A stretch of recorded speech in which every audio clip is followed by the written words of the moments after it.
શ્રી જગતગુરુ આદ્ય શંકરાચાર્યજી દ્વારા પ્રસ્થાપિત શારદામઠ સમીપે જ આવેલો છે.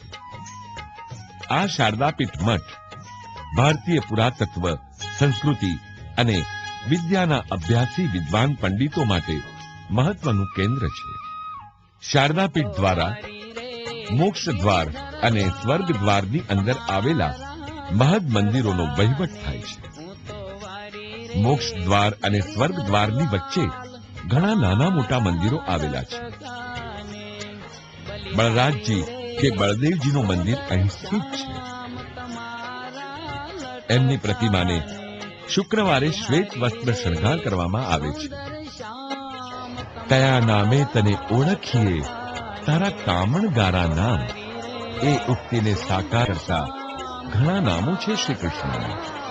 જેમાંનું એક છે માધવરાયજી, જેમનું મંદિર અહીં દ્વારકાધીશના પ્રાંગણમાં સ્થિત છે.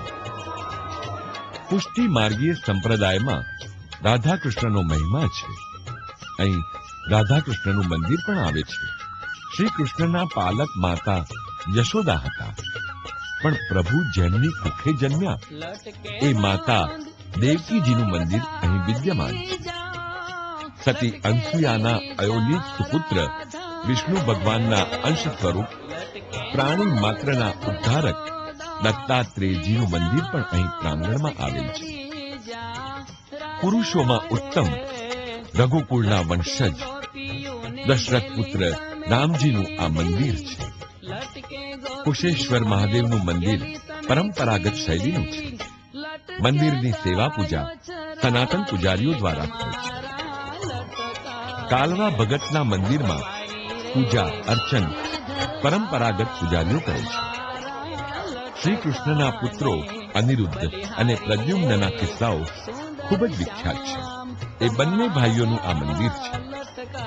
દ્વારકાધીશની પટરાણીઓમાં સત્યભામા અને જાંબુવતી શીર્ષ સ્થાને છે. એમના મંદિરો ઉપરાંત રાધિકાજી, શ્રી લક્ષ્મીનારાયણ, ગોપાલકૃષ્ણ, લક્ષ્મીજી, મા સરસ્વતીના મંદિરો અને તુલસી ક્યારો અહીં વિદ્યમાન છે.